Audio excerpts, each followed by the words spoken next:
নমস্কার বন্ধুরা, আপনাদের সকলকে স্বাগত জানাই অর্ণব কাহানিওয়ালা চ্যানেলে। বিভিন্ন স্বাদের গল্প শোনার জন্য অনুরোধ করব এই চ্যানেলটি আপনারা সাবস্ক্রাইব করবেন। আপনারা ভেন্ট্রিলোকুইজমের নাম শুনেছেন কখনো? আচ্ছা, ধরুন একজন সঞ্চালক বা সঞ্চালিকা একটি পুতুলের সঙ্গে অনর্গল কথা বলে যাচ্ছে। এই দৃশ্যটা কি মনে পড়ছে? হ্যাঁ, একেই বলে ভেন্ট্রিলোকুইজম। যিনি সঞ্চালক বা সঞ্চালিকা হন তাকে বলা হয় ভেন্ট্রিলোকুইস্ট। ঠিকই ধরেছেন। আজকে আপনাদের আমি যে গল্পটা শোনাতে চলেছি সেই গল্পটা ভেন্ট্রিলোকুইজমের উপর। গল্পটি লিখেছেন সত্যজিৎ রায়। গল্পটির নাম ভূত। তাহলে চলুন আর দেরি না করে আমরা শুনতে থাকি সত্যজিৎ রায়ের লেখা গল্প ভূত।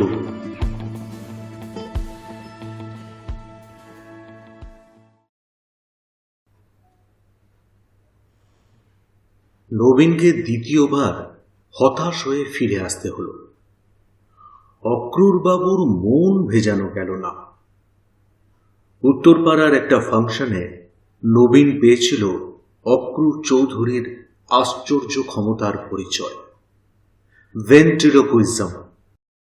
খেলাটার নামটা নবীনের জানা ছিল না, সেটা বলে দেয় দ্বিজপদ। দ্বিজুর বাবা অধ্যাপক, তার লাইব্রেরিতে নানান বিষয়ের বই। দ্বিজু নামটা বলে বানানটাও শিখিয়ে দিল, VENTRILOQUISM,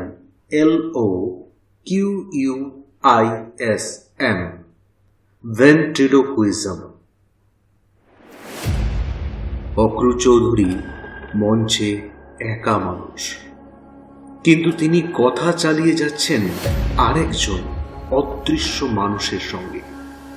সেই মানুষ যেন হলের সিলিং এর কাছাকাছি কোথাও শূন্যে অবস্থান করছে। অক্রুর বাবু তাকে উদ্দেশ্য করে প্রশ্ন করেন, তারপর উত্তর আসে উপর থেকে। হরনাথ, হরনাথ কেমন আছো? আগে আপনার আশীর্বাদে হালাই আছি। শুনলাম তুমি নাকি আজকাল সঙ্গীত চর্চা করছো। আগে হ্যাঁ, ঠিকই শুনেছেন। রাগ সঙ্গীত? আগে হ্যাঁ, রাগ সঙ্গীত। গান করো? আগে না। যন্ত্র সঙ্গীত? আগে হ্যাঁ। কি যন্ত্র? সেতার? আগে না। সরোদ? আগে না না। তবে কি বাজাও? আগে গানও হন। হাসি আর হাততালিতে হল মুখর হয়ে ওঠে। প্রশ্নটা উপর দিকে চেয়ে করে উত্তরটা শোনার ভঙ্গিতে মাথাটা একটু হিট করে রাখেন অক্রুরবাবু। কিন্তু তিনি নিজেই যে উত্তরটা দিচ্ছেন সেটা বোঝার কোনো উপায় নেই। ঠোঁট একদম নড়ে না। নবীন তাজ্জব বনে গিয়েছিল। এই জিনিস শিখতে না পারলে জীবনই বৃথা। অক্রুর চৌধুরী কি ছাত্র নেবেন না? নবীনের পড়াশোনায় আগ্রহ নেই। হায়ার সেকেন্ডারি পাশ করে বসে আছে বছর দিনেক। আর পড়ার ইচ্ছা হয়নি। বাপ নেই, কাকার বাড়িতেই মানুষ সে। কাকার একটা প্লাইউডের কারখানা আছে। তার ইচ্ছে নবীনকে সেখানেই ঢুকিয়ে দেন। কিন্তু নবীনের শখ হলো ম্যাজিকের দিকে। হাত সাফাই, রুমালের ম্যাজিক, আংটির ম্যাজিক, বলের ম্যাজিক, এসব সে বাড়িতেই অভ্যেস করে বেশ খানিকটা আয়ত্ত করেছে। কিন্তু অক্রুর চৌধুরীর ভেন্ট্রিলোকুইজম দেখার পরে সেগুলোকে নিরামিষ বলে মনে হচ্ছে। ফাংশনের উদ্যোক্তাদের কাছেই নবীন জানল যে অক্রুরবাবু থাকেন কলকাতায় আমহার্স্ট লেনে। পরদিনই ট্রেনে চেপে কলকাতায় এসে সে সোজা চলে গেল যাকে গুরু বলে মেনে নিয়েছে তার বাড়িতে। গুরু কিন্তু বাদ সাধলেন। কি করা হয় এখন? প্রথম প্রশ্ন করলেন ভেন্ট্রিলোকুইস্ট। কাছ থেকে ভদ্রলোককে দেখে হৃদকম্প শুরু হয়ে গিয়েছিল নবীনের। বয়স 45-এর বেশি নয়, চারা দেয়া ঘন কালো গোঁফ, মাথার কালো চুলের ঠিক মধ্যিখানে টেরি, তার দুদিক দিয়ে ঢেউ খেলে চুল নেমে এসেছে কাঁধ পর্যন্ত, চোখ দুটো ঢুলু ঢুলু। যদিও স্টেজে এই চোখই স্পটলাইটের আলোতে ঝিলিক মারে। নবীন বলল, সে কি করে? এইসব শখ হয়েছে কেন? নবীন সত্যি কথাটাই বলল। একটু একটু ম্যাজিকের অভ্যেস আছে, কিন্তু এটা শখ হয়েছে আপনার সেদিনের পারফরমেন্স দেখে। অক্রুরবাবু মাথা নাড়লেন। এই জিনিস সকলের হয় না, অনেক সাধনা লাগে। আমাকেও কেউ শেখায়নি। যদি পারো তো নিজে চেষ্টা করে দেখো। নবীন সেদিনের মতো উঠে পড়ল, কিন্তু 7 দিন বাদেই আবার আমহার্স্ট লেনে গিয়ে হাজির হল। ইতিমধ্যে সে খালি ভেন্ট্রিলোকুইজমের স্বপ্ন দেখেছে। এবার দরকার হলে সে অক্রুরবাবুর হাতে পায়ে ধরবে। কিন্তু এবার আরো বিপর্যয়। এবার অক্রুরবাবু একরকম বাড়ি থেকে বার করে দিলেন। বললেন, আমি যে শেখাবো না সেটা প্রথমবারেই তোমার বোঝা উচিত ছিল। সেটা বোঝনি মানে তোমার ঘটে বুদ্ধি নেই। বুদ্ধি না থাকলে কোনো রকম ম্যাজিক চলে না। এই ম্যাজিক তো নয়। প্রথমবারে নবীন মুষড়ে পড়েছিল। এবারে তার মাথা গরম হয়ে গেল। চুলোই যাক অক্রুর চৌধুরী, সে যদি না শেখায় তবে নবীন নিজেই শিখবে, কুছ পরোয়া নেই। নবীনের মধ্যে যে এতটা ধৈর্য আর অধ্যাবসায় ছিল সেটা সে নিজেই জানত না। কলেজ স্ট্রিটে একটা বইয়ের দোকান থেকে ভেন্ট্রিলোকুইজম সম্বন্ধে একটা বই কিনে নিয়ে সে শুরু করে দিল তার সাধনা। মোটামুটি নিয়মটা সহজ। প বর্গের প, ফ, ব, ভ, ম, কেবল এই কটা অক্ষর উচ্চারণ করার সময় ঠোঁটে ঠোঁট ঠেকে, ফলে ঠোঁট নাড়াটা ধরা পড়ে বেশি। এই কটা অক্ষর না থাকলে যে কোনো কথাই ঠোঁট ফাঁক করে অথচ না নাড়িয়ে বলা যায়। কোনো কথায় প বর্গের অক্ষর থাকলে শেখানো উপায় আছে। যেমন, তুমি কেমন আছো কথাটা যদি তুমি কেমন আছো করে বলা যায়, তাহলে আর ঠোঁট নাড়াবার কোনো দরকারই হয় না, কেবল জিভ নাড়লেই চলে। প, ফ, ব, ভ, ময়ের জায়গায় ক, খ, গ, ঘ, ঙ, এই হলো নিয়ম। কথোপকথন যদি হয় এই রকম, তুমি কেমন আছো? ভালো আছি। আজ বেশ ঠান্ডা পড়েছে, তাই না? তা পড়েছে দিব্যি ঠান্ডা। তাহলে সেটা বলতে হবে এইভাবে, তুমি কেমন আছো? ভালো আছি। আজ বেশ ঠান্ডা পড়েছে, তাই না? তা করেছে, দিব্যি ঠান্ডা। আরো আছে, উত্তরদাতার গলার আওয়াজটাকে চেপে নিজের আওয়াজের চেয়ে একটু তফাৎ করে নিতে হবে। এটাও সাধনার ব্যাপার, এবং এটাতেও অনেকটা সময় দিল নবীন। কাকা এবং কিছু অন্তরঙ্গ বন্ধুকে শুনিয়ে যখন সে তারিফ পেল, তখনই বুঝল যে ভেন্ট্রিলোকুইজম ব্যাপারটা তার মোটামুটি রপ্ত হয়েছে। কিন্তু এখানেই শেষ নয়। সেই অদৃশ্য উত্তরদাতার যুগ আর আজকাল নেই। আজকাল ভেন্ট্রিলোকুইস্টের কোলে থাকে পুতুল। সেই পুতুলের পিছন দিয়ে হাত ঢুকিয়ে মাথা ঘোরায় এবং ঠোঁট নাড়ায় জাদুকর। মনে হয় জাদুকরের প্রশ্নের উত্তর বেরোচ্ছে এই পুতুলের মুখ দিয়ে। তার আশ্চর্য প্রোগ্রেসে খুশি হয়ে কাকাই এই পুতুল বানাবার খরচ দিয়ে দিলেন নবীনকে। পুতুলের চেহারা কেমন হবে এই নিয়ে দিন 15 ধরে গভীর চিন্তা করে হঠাৎ এক সময় নবীনের মাথায় এলো এক আশ্চর্য প্ল্যান।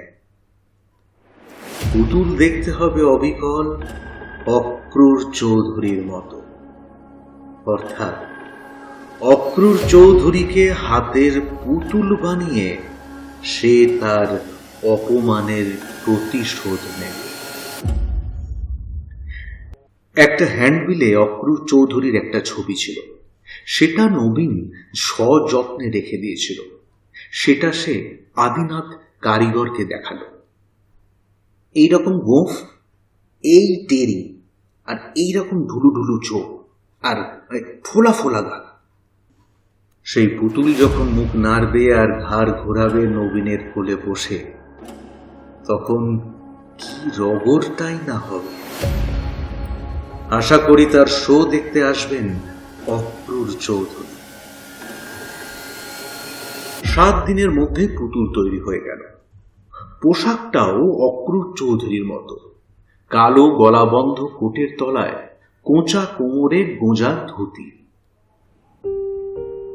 নেতাজি ক্লাবের শশধর বোসের সঙ্গে নবীনের আলাপ ছিল। তাদের একটা ফাংশনে শশধরকে ধরে তার ভেন্ট্রিলোকুইজমের একটা আইটেম ঢুকিয়ে নিল নবীন। আর প্রথম অ্যাপিয়ারেন্সেই যাকে বলে হিট। পুতুলের একটি নাম দেয়া হয়েছে অবশ্য, ভূতনাথ, সংক্ষেপে ভূত। ভূতর সঙ্গে নবীনের সংলাপ লোকের কাছে খুবই উপভোগ্য হয়েছিল। ভূত হল ইস্ট বেঙ্গলের সাপোর্টার আর নবীন মোহনবাগানের। বাগ বিতণ্ডা এতই জমেছিল যে ভূত যে ক্রমাগত ইস্ট বেঙ্গল আর ওহাঙ্গা গান বলে চলেছে সেটা কেউ লক্ষ্যই করে। এরপর থেকেই বিভিন্ন ফাংশনে টেলিভিশনে ডাক পড়তে লাগলো নবীনের। নবীনও বুঝল যে ভবিষ্যৎ নিয়ে আর তার কোনো চিন্তা নেই, রোজি রোজগারের পথ সে পেয়ে গেছে। অবশেষে একদিন অক্রুর চৌধুরীর সঙ্গে দেখা হলো নবীনের। মাস তিনেক হলো নবীন উত্তরপাড়া ছেড়ে কলকাতায় মির্জাপুর স্ট্রিটে একটা ঘর ভাড়া নিয়ে রয়েছে। বাড়িওয়ালা সুরেশ মুৎসুদ্দি বেশ লোক। নবীনের খ্যাতির কথা জেনে তাকে সমীহ করে চলেন। সম্প্রতি মহাজাতি সদনে একটা বড় ফাংশনে নবীন এবং ভূত প্রচুর বাহবা পেয়েছে। ফাংশনের উদ্যোক্তাদের মধ্যে আজকাল নবীনকে নিয়ে কাড়াকাড়ি পড়ে গেছে। নবীনের নিজের ব্যক্তিত্বেও সাফল্যের ছাপ পড়েছে। তার চেহারা ও কথাবার্তায় একটা নতুন জৌলুস লক্ষ্য করা যায়। হয়তো মহাজাতি সদনের অনুষ্ঠানে অক্রুর বাবু উপস্থিত ছিলেন এবং অনুষ্ঠানের উদ্যোক্তাদের কাছ থেকে নবীনের ঠিকানা জোগাড় করেছিলেন। সেদিনের আইটেমে নবীন আর ভূতর মধ্যে কথাবার্তা ছিল পাতাল রেল নিয়ে। যেমন, কলকাতায় পাতাল রেল হচ্ছে জানো তো ভূত? না। সে কি, তুমি কলকাতার মানুষ হয়ে পাতাল রেল কথা জানো না? ভূত মাথা নেড়ে বলে উঠল, তো হাসপাতাল রেলের কথা শুনেছি অটে। হাসপাতাল রেল? তাই তো শুনি, একটা বিরাট অপারেশন, সারা শহরের গায়ে ছুরি চলছে। শহরের এখন তখন অবস্থা, হাসপাতাল ছাড়া আর কি। আজ নবীন তার ঘরে বসে নতুন সংলাপ লিখছিল লোডশেডিংকে কেন্দ্র করে। লোডশেডিং, জিনিসের দাম বাড়া, বাসে ট্রামে ভিড়, ইত্যাদি যেসব জিনিস নিয়ে শহরের লোক সবচেয়ে বেশি মেতে ওঠে, ভূতর সঙ্গে সেই সব নিয়ে আলোচনা করলে দর্শক সবচেয়ে বেশি আনন্দ পায়, এটা নবীন বুঝে গিয়েছে। আজকের নকশাটাও বেশ জমে উঠছিল। এমন সময় দরজায় টোকা পড়ল। নবীন দরজা খুলে বেশ খানিকটা হকচকিয়ে দেখল অক্রুর বাবু দাঁড়িয়ে আছেন। আসতে পারি? নিশ্চয় নিশ্চয়। নবীন ভদ্রলোককে ঘরে এনে নিজের চেয়ারটা তার দিকে এগিয়ে দিল।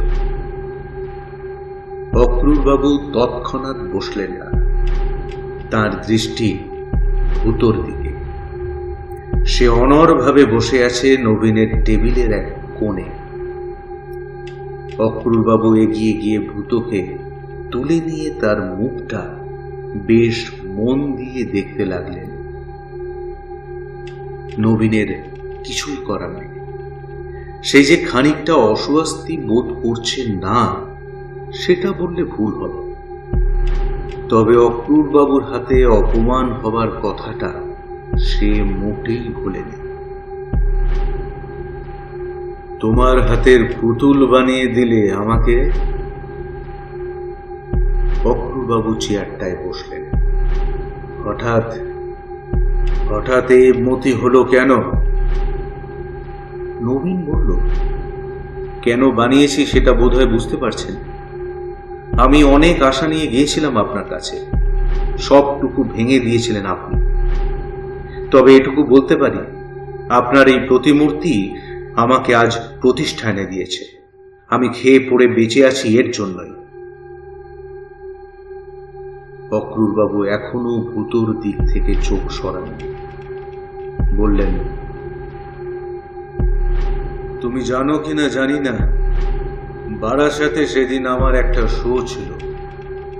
স্টেজে নেমেই যদি চতুর্দিক থেকে ভূত ভূত বলে টিটকিরি শুনতে হয়, সেটা কি খুব সুখকর হয় বলে তুমি মনে করো? তোমার ভাত কাপড় আমি জোগাতে পারি, কিন্তু তোমার জন্য যে আমার ভাত কাপড়ের পদ বন্ধ হয়ে যাচ্ছে তার কি হবে?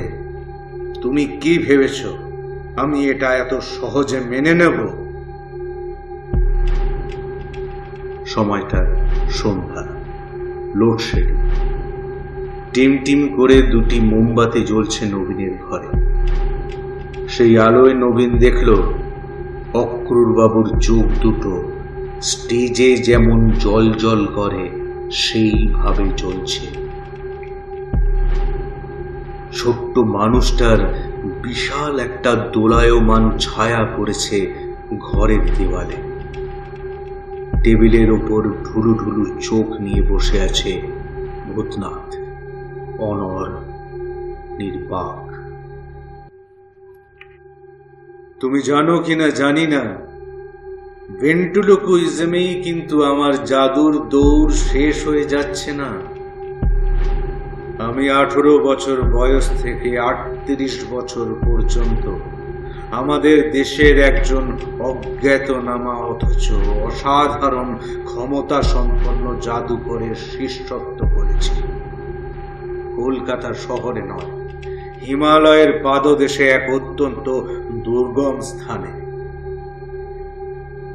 সেই জাদু আপনি মঞ্চে দেখিয়েছেন কখনো? না না, তা দেখায়নি, কারণ সেসব স্টেজে দেখানোর জিনিস নয়। রোজগারের পন্থা হিসেবে আমি সে জাদু ব্যবহার করব না, এ প্রতিশ্রুতি আমি দিয়েছিলাম আমার গুরুকে। সে কথা আমি রেখেছি। আপনি আপনি আমাকে কি বলতে চাইছেন আমি সেটা ঠিক বুঝতে পারলাম। আমি শুধু সতর্ক করে দিতে এসেছি। তোমার মধ্যে সাধনার পরিচয় পেয়ে আমি খুশি হয়েছি। ভেন্ট্রিলোকুইজম যেমন তোমাকে আমি শেখাইনি, তেমনি আমাকেও কেউ শেখায়নি। পেশাদারী জাদুকররা তাদের আসল বিদ্যা কাউকে শেখায় না। কোনো দিনই শেখায় না। ম্যাজিকের রাস্তা জাদুকরদের নিজেদেরই করে নিতে হয়, যেমন তুমি করে নিয়েছ। কিন্তু তোমার পুতুলের আকৃতি নির্বাচনে তুমি যে ধৃষ্টতা দেখিয়েছ, সেটা আমি বরদাস্ত করতে পারছি না। শুধু শুধু এইটুকুই বলতে এসেছি তোমাকে। অক্রুরবাবু চেয়ার ছেড়ে উঠে পড়লেন। তারপর ভূতনাথের দিকে চেয়ে বললেন, আমার চুল আর গোঁফ এতদিন কাঁচা ছিল, এই সবে পাকতে শুরু করেছে। তুমি দেখছি সেটা অনুমান করে আগে থেকেই কিছু পাকা চুল লাগিয়ে রেখেছ। যাক, আমি তাহলে আসি। অক্রুরবাবু চলে গেলেন। নবীন দরজাটা বন্ধ করে দিয়ে ভূতনাথের সামনে এসে দাঁড়াল। পাকা চুল, ঠিকই দু একটা পাকা চুল ভূতনাথের মাথায় এবং গোঁফে রয়েছে বটে। এটা নবীন এতদিন লক্ষ্য করেনি। সেটাও আশ্চর্য, কারণ ভূতকে কোলে নিয়ে নিলে সে নবীনের খুবই কাছে এসে পড়ে, আর সব সময় তার দিকে তাকিয়েই কথাবার্তা বলে। সাদা চুলগুলো আগেই চোখে পড়া উচিত ছিল। যাই হোক, নবীন আর এই নিয়ে ভাববে না। দেখার ভুল সব মানুষেরই হয়। মুখ চোখের দিকেই বেশি দৃষ্টি দিয়েছে নবীন, চুলটা তেমন ভালো করে দেখেনি। কিন্তু তাও মন থেকে খটকা গেল না। ভূতকে বইবার জন্য নবীন একটা চামড়ার কেস করে নিয়েছিল। সেই কেসে ভরে সে পরদিন হাজির হলো চিতপুরে আদিনাথ পালের কাছে। তার সামনে কেস থেকে ভূতকে বার করে মেঝেতে রেখে নবীন বললে, দেখুন তো, এই পুতুলের মাথায় আর গোঁফে যে সাদা চুল রয়েছে, সে কি আপনারই দেওয়া? আদিনাথ পাল ভারী অবাক হয়ে বলল, এ আবার কি বলছেন স্যার? পাকা চুলের কথা তো আপনি বলেননি। বললে কাঁচা পাকা মিশিয়ে দিতে তো কোনো অসুবিধা ছিল না। দুরকম চুলি তো স্টকে আছে, যে যেমনটি চায়। মানে ভুল করে দু একটা সাদা চুল মিশে যেতে পারে নাকি? ভুল তো মানুষের হয় বটে, তবে তেমন হলে আপনি পুতুল নেবার সময় বলতেন নাকি? আমার কি মনে হয় জানেন স্যার, অন্য কেউ এসে এ চুল লাগিয়ে দিয়েছে, আপনি টের পাননি। তাই হবে নিশ্চয়। নবীনের অজান্তেই ঘটনাটা ঘটেছে। চেতলায় ফ্রেন্ডস ক্লাবের ফাংশনে একটা মজার ব্যাপার হল। ভূতর জনপ্রিয়তার এইটাই প্রমাণ যে ফাংশনের উদ্যোক্তারা তার আইটেমটি রেখেছিলেন সবার শেষে। লোডশেডিং নিয়ে রসালো কথোপকথন চলেছে ভূত আর নবীনে। নবীন দেখল যে ভূতর উত্তরে সে যে সব সময় তৈরি কথা ব্যবহার করছে তা নয়। তার কথায় অনেক সময় এমন সব ইংরেজি শব্দ ঢুকে পড়ছে যেগুলো নবীন কখনো ব্যবহার করে না, বড়জোর তার মানেটা জানে। নবীনের পক্ষে এ একেবারে নতুন অভিজ্ঞতা। অবশ্যই তার জন্য শোয়ের কোনো ক্ষতি হয়নি, কারণ কথাগুলো খুব লাকসই ভাবেই ব্যবহার হচ্ছিল, আর লোকেও তারিফ করছিল খুবই। ভাগ্যে তারা জানে না যে নবীনের বিদ্যা হায়ার সেকেন্ডারি পর্যন্ত। কিন্তু এই ইংরেজি কথার অপ্রত্যাশিত ব্যবহারটা নবীনের খুব ভালো লাগেনি। তার সব সময় মনে হচ্ছিল অন্য একজন, কেউ যেন অলক্ষ্যে তার উপর কর্তৃত্ব করছে।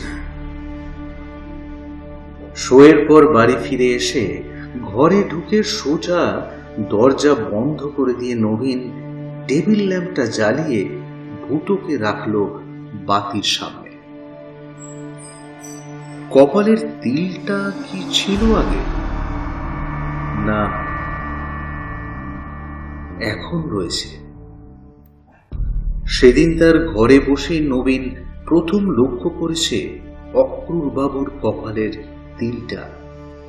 খুবই ছোট্ট তিল, প্রায় চোখে পড়ার মতো নয়। ভূতোর কপালেও এখন দেখা যাচ্ছে তিলটা, আর সেই সঙ্গে আরো কিছু, আরো খান দশেক পাকা চুল, আর চোখের তলায় কালি। এই কালি আগে ঠিক ছিল না। নবীন চেয়ার ছেড়ে উঠে পায়চারি শুরু করে দিল। তার ভারী অস্থির লাগছে।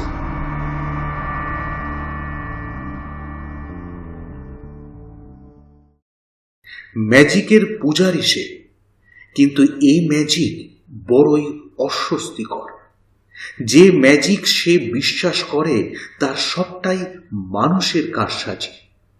যেটা অলৌকিক সেটা নবীনের কাছে ম্যাজিক নয়, সেটা অন্য কিছু, সেটা অশুভ।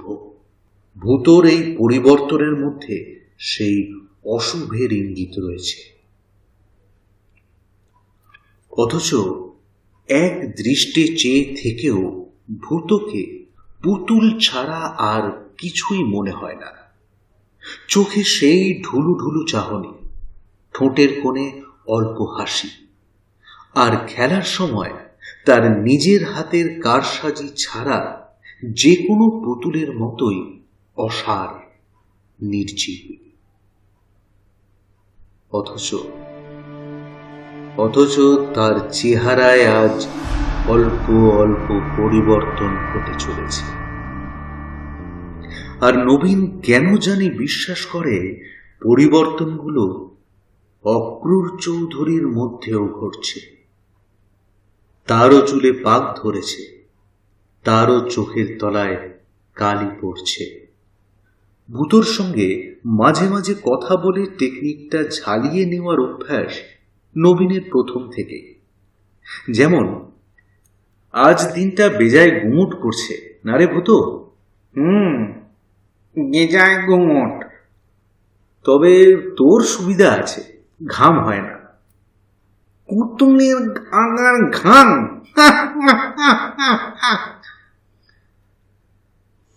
আজও প্রায় আপনা থেকেই নবীনের মুখ থেকে প্রশ্নটা বেরিয়ে পড়ল। এসব কি ঘটছে বলতো ভূত?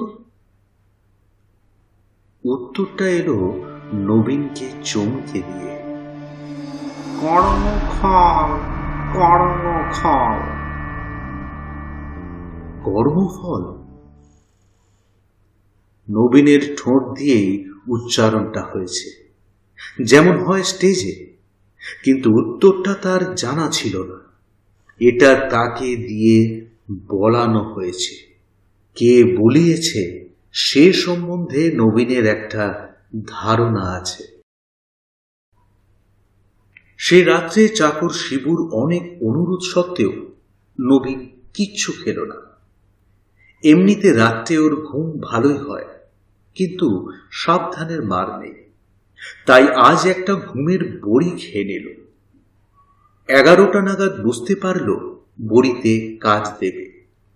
হাত থেকে পত্রিকাটা নামিয়ে রেখে হাত বাড়িয়ে টেবিল ল্যাম্পটা নিভিয়ে দিতেই চোখের পাতা বুজে এলো। ঘুমটা ভেঙে গেল মাঝ রাত্রিরে। ঘরে কি কাশল? সে নিজে কি? কিন্তু তার তো কাশি হয়নি। অথচ কিছুক্ষণ থেকেই যেন খুব খুব শব্দ শুনতে পাচ্ছে সে। ল্যাম্পটা জ্বালালো নবীন। ভূতনাথ বসে আছে সেই জায়গাতে, অনড়। তবে তবে তার দেহটা যেন একটু সামনের দিকে ঝোঁকা, আর ডান হাতটা ভাঁজ হয়ে বুকের কাছে চলে এসেছে। নবীন ঘড়িতে দেখল 3:30। বাইরে পাহারাওয়ালার লাঠির ঠক ঠক, দূরে কুকুর ডাকছে। একটা পেঁচা কর্কশ স্বরে ডাকতে ডাকতে উড়ে গেল তার বাড়ির উপর দিয়ে। পাশের বাড়িতে কারোর কাশি হয়েছে নিশ্চয়, আর জানালা দিয়ে হাওয়া এসে ভূতোর শরীরটাকে সামনে ঝুঁকিয়ে দিয়েছে। 20 শতাব্দীতে কলকাতা শহরের জনবহুল মির্জাপুর স্ট্রিটে তার হেন অহেতুক ভয় অত্যন্ত বিসদৃশ। নবীন ল্যাম্পটা নিভিয়ে দিল এবং আবার অল্পক্ষণের মধ্যে ঘুমিয়ে পড়ল। পরদিন ফিনলে রিক্রিয়েশন ক্লাবের বাৎসরিক ফাংশনে নবীন প্রথম ব্যর্থতার আস্বাদ পেল। প্রকাণ্ড হলে প্রকাণ্ড অনুষ্ঠান। যথারীতি তার আইটেম হলো শেষ আইটেম। আধুনিক গান, আবৃত্তি, রবীন্দ্রসঙ্গীত, কত্থক নাচ ও তারপর নবীন মুন্সির ভেন্ট্রিলোকুইজম। সকালে বাড়ি থেকে বেরোবার আগে নিজের গলার যত্ন নেবার জন্য যা করার সবই করেছে নবীন। গলাটাকে পরিষ্কার রাখা খুবই দরকার, কারণ সূক্ষ্মতম কন্ট্রোল না থাকলে ভেন্ট্রিলোকুইজম হয় না। স্টেজে ঢোকার আগে পর্যন্ত সে দেখেছে তার গলা ঠিক আছে। এমনকি ভূতকে প্রথম প্রশ্ন করার সময়ও সে দেখেছে গলা দিয়ে পরিষ্কার স্বর বেরোচ্ছে। কিন্তু সর্বনাশ হলো ভূতর উত্তরে। এ উত্তর দর্শকের কানে পৌঁছবে না, কারণ সর্দি কাশিতে বসে গেছে সে গলা। আর এটা শুধু ভূতর গলা। নিজের গলা সাফ এবং স্পষ্ট। লাউডার প্লিজ বলে একজন দর্শক আওয়াজ দিল পিছন থেকে। সামনের দর্শক অপেক্ষাকৃত ভদ্র, তাই তারা আওয়াজ দিলেন না। কিন্তু নবীন জানে যে তারা ভূতর একটা কথাও বুঝতে পারছে না। আরো 5 মিনিট চেষ্টা করে নবীনকে মাফ চেয়ে স্টেজ থেকে বিদায় নিতে হলো। এমন লজ্জাকর অভিজ্ঞতা তার জীবনে এই প্রথম। সেদিনের পারিশ্রমিকটা নবীন নিজেই প্রত্যাহার করল। এ অবস্থায় টাকা নেওয়া যায় না। এই বিভীষিকাময় পরিস্থিতি নিশ্চয়ই চিরকাল চলতে পারে না। অল্প দিনের মধ্যেই আবার স্বাভাবিক অবস্থা ফিরে আসবে, এ বিশ্বাস নবীনের আছে। ভাদ্র মাস, গরম প্রচণ্ড, তার উপরে এই অভিজ্ঞতা। নবীন যখন বাড়ি ফিরল তখন রাত 11:30। সে রীতিমতো অসুস্থ বোধ করছে। এই প্রথম ভূতর উপর একটু রাগ অনুভব করছে সে। যদিও সে জানে ভূত তারই হাতের পুতুল, ভূতর দোষ মানে তারই দোষ। টেবিলের উপরের ভূতকে রেখে নবীন দক্ষিণের জানলাটা খুলে দিলে।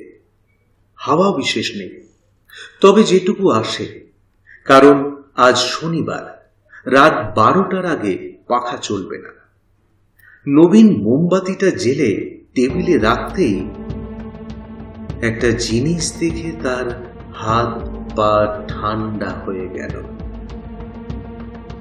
ভূতর কপালে বিন্দু বিন্দু ঘাম।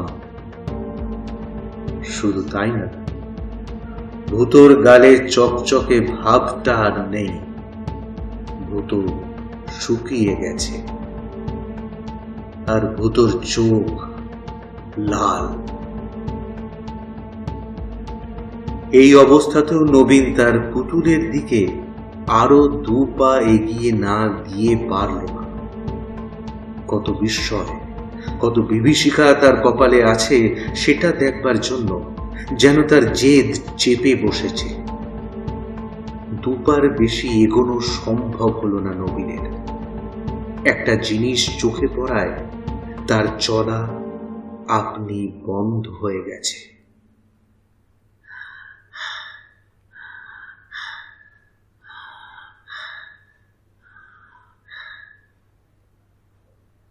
ভূতোর গলা বন্ধ কোটের বুকের কাছটায় একটা মৃদু উত্থান পতন। ভূতো শ্বাস নিচ্ছে। শ্বাসের শব্দ শোনা যাচ্ছে কি? হ্যাঁ, যাচ্ছে বলকি। ট্রাফিকবিহীন নিস্তব্ধ রাত্রে নবীনের ঘরে এখন একটির বদলে দুটি মানুষের শ্বাসের শব্দ। হয়তো চরম আতঙ্ক আর প্রচন্ড বিস্ময় থেকেই নবীনের গলা দিয়ে একটা অস্ফুট শব্দ বেরিয়ে পড়ল, ভূত। আর সেই সঙ্গে এক অশরীরী চিৎকার নবীনকে ছিটকে পিছিয়ে দিল তার তক্তপোষ থেকে। ভূত নয়, আমি অক্রূর চৌধুরী। নবীন জানে যে সে নিজে এই কথাগুলো উচ্চারণ করে। কণ্ঠস্বর ওই পুতুলের। অক্রূর চৌধুরী কোনো এক আশ্চর্য জাদু বলে ওই পুতুলকে সরব করে তুলেছেন। নবীন চেয়েছিল অক্রূর চৌধুরীকে তার হাতের পুতুল বানাতে। এই জিনিস নবীন চায়নি।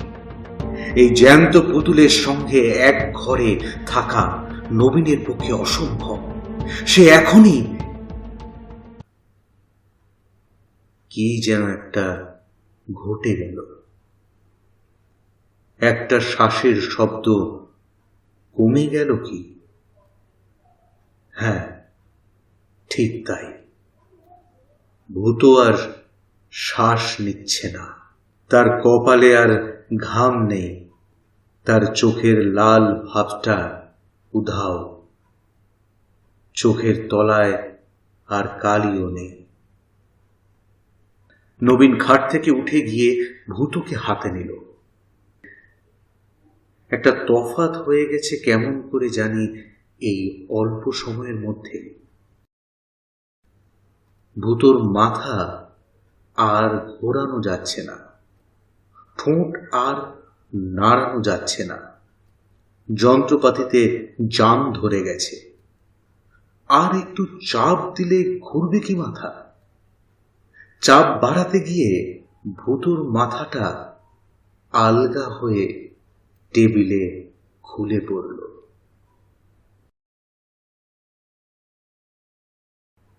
পরদিন সকালে সিঁড়িতে নবীনের সঙ্গে দেখা হলো বাড়িওয়ালা সুরেশ মুৎসুদ্দির সঙ্গে।